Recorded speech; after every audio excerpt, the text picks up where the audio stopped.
Hey mga kadinis! Grabe guys, nakalaro ulit ako kay Coach Rizal of RJN Badminton Academy. Ang saya yung experience, sobrang saya at sobrang lupit ng laro. Kasi minsan na lang kami makapaglaro ni Coach RJ. At sa E-side pala kami naglaro. Pero bigla-biglaan lang ako napalaro dahil wala akong laro ng 1 week.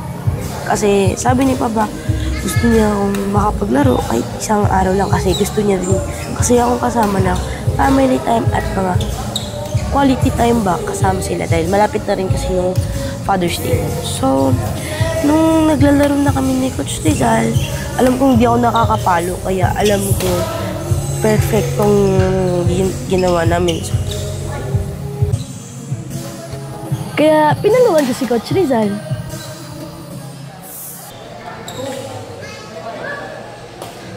Sa bawat points ko, gusto ko talagang lumaban lang talaga ulit at tignan kung ano talaga yung mga mali ko. At si Coach Rizal, dating coach ko po, grabe pa rin magturo while playing, binibigyan niya pa rin ako ng mga points.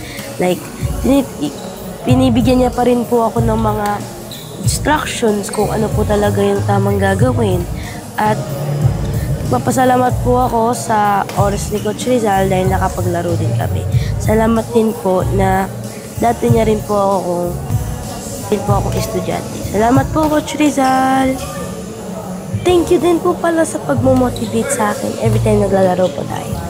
Kaya pagbalik ko po dito, laro po tayo ulit. And please continue watching this video until the end. Thank you!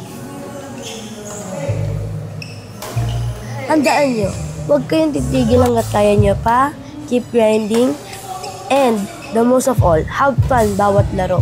Huwag kayong magsisimangot kung ano man, huwag kayong magtithink ng kahit anong masama. Basta na-enjoy nyo pa din yung laro. Salamat din mga ka-J-Nice. Please like, follow, and share my page. Bye mga ka-J-Nice!